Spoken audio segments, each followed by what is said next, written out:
Today, we are delving into one of the most haunting and perplexing episodes in colonial American history, the Salem witch trials of 1692.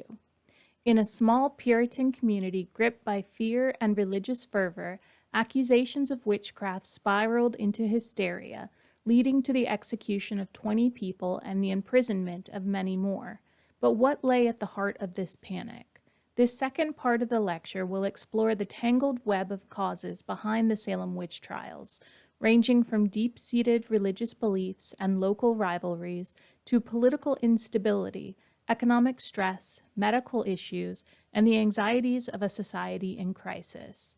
By examining these overlapping factors, we will better understand how a seemingly rational community could be swept up in such a tragic and destructive frenzy. There have been many theories posited by scholars over the years. The first is that this was a form of mass hysteria caused by zealous religious faith, which was fueled by superstition, panic, and rumor. Perhaps the girls really thought they were bewitched due to the strict teachings of the Puritan Church.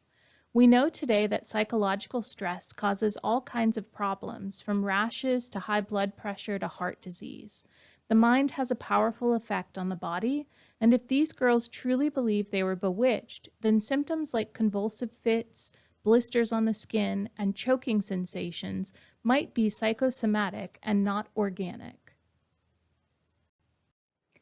Tituba's stories of folklore demons and spells attracted young girls who weren't allowed to play but were told to focus on doing chores and reading the Bible.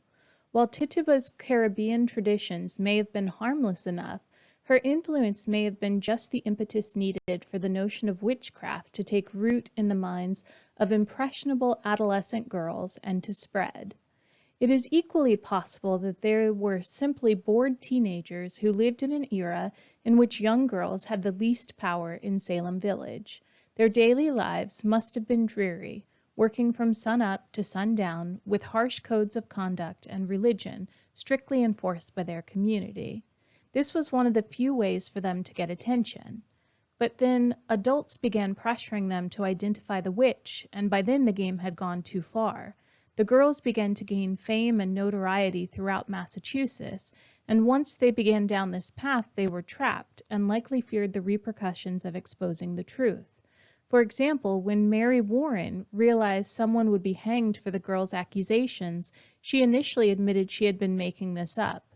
Immediately, the rest of the girls turned on her and said she was a witch.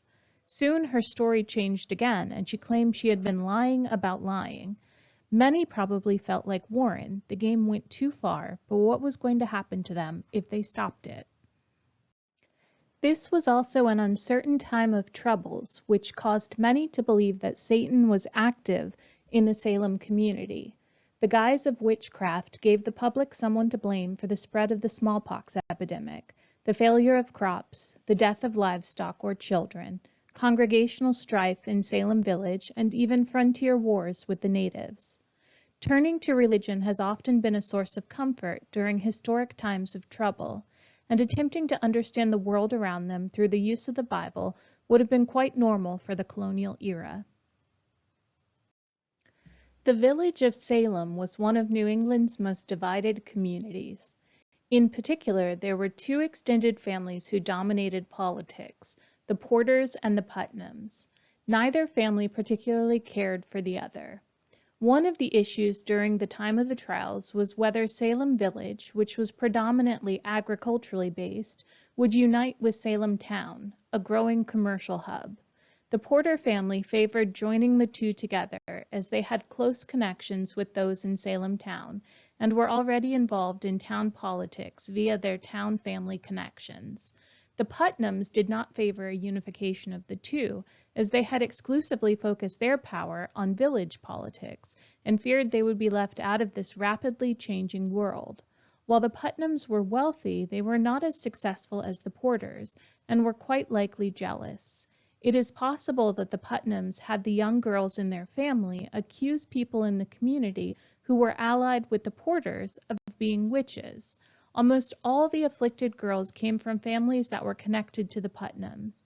Remember that the first two afflicted girls, Elizabeth Parris and Abigail Williams, were both members of Reverend Parris's household. The Putnams supported the Reverend, while the Porters were against his ministry. In addition, Ann Putnam Jr. was listed among the afflicted and made many accusations. Mercy Lewis, also an afflicted, worked in the home of Ann Putnam's father, Thomas Putnam. Finally, Mary Walcott, the stepdaughter of Deliverance Putnam, was also the niece of Thomas Putnam.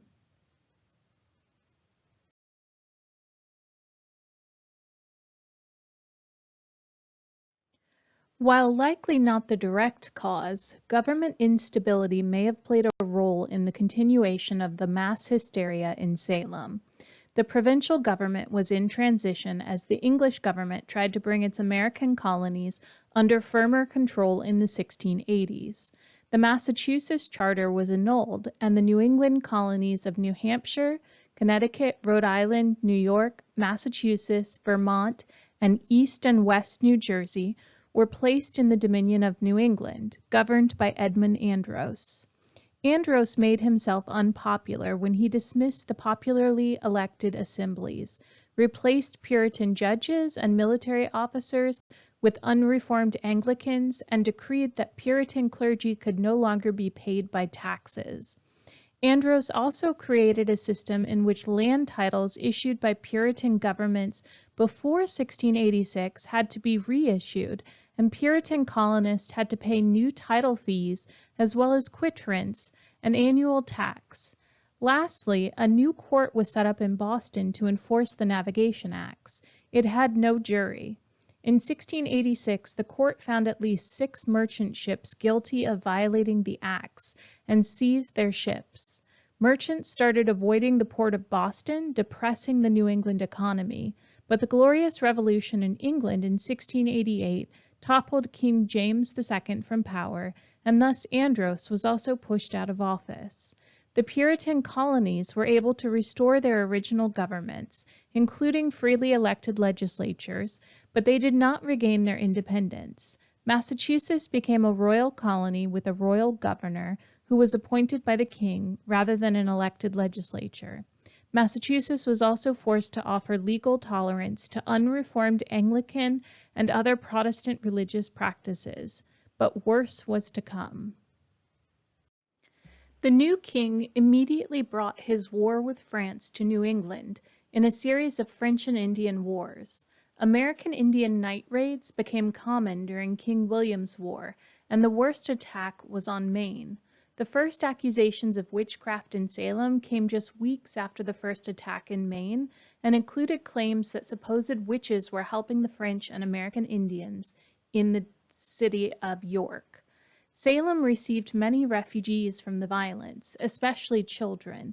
The neighboring towns of Andover, Haverhill, Amesbury, Newbury, and Rowley were all attacked, and Salem mobilized its militia to defend itself and the English settlements in Maine.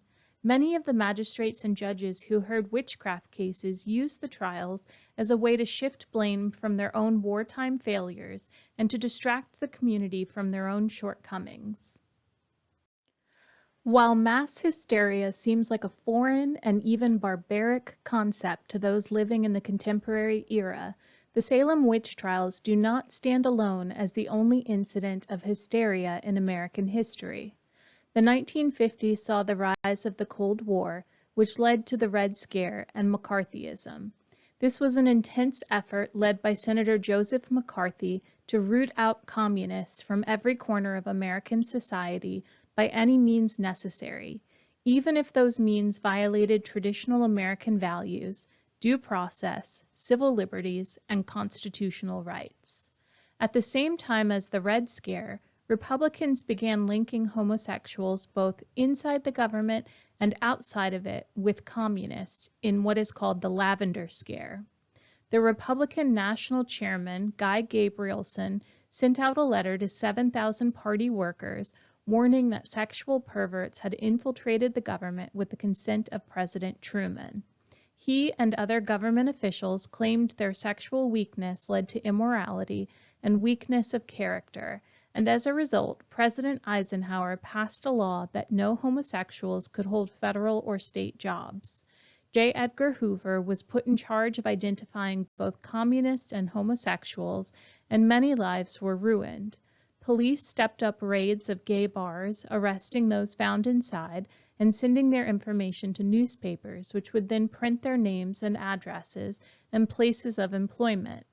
In this climate of fear, gay men and women were subjected to ostracism, harassment, and discrimination in the workplace if they weren't already fired, and they were often exiled from their own families. The ban was not lifted until the presidency of Bill Clinton in 1995.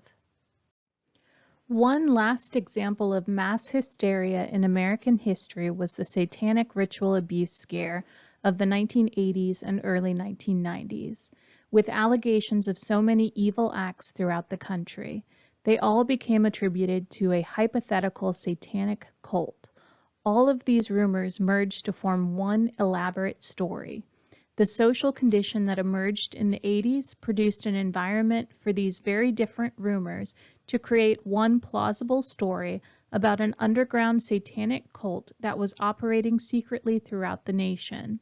Supposed crimes of these satanic worshippers included child and sexual abuse, human ritual sacrifice, teenage abduction, and animal mutilation. The media also tied Satanists to heavy metal rock music, hardcore music, and violent fantasy games. This led many criminal investigations to look into outlandish theories based on little or no evidence of actual occurrence of satanic activity or any criminal activity at all. Through media involvement and growing panic among concerned citizens, the satanic cult panic grew into a North American pandemic. Several criminal charges were brought upon these accused of involvement in satanic cult activity, provoking national media coverage with a salacious position. By the mid-1990s, skepticism grew concerning the realities of these allegations, and the rumors were eventually proven false. In conclusion, the Salem witch trials stand as a cautionary tale of how fear, superstition, and social tensions can lead to tragic outcomes. They reveal how Puritan beliefs, economic and social strains, and personal rivalries all coalesced into a perfect storm of hysteria.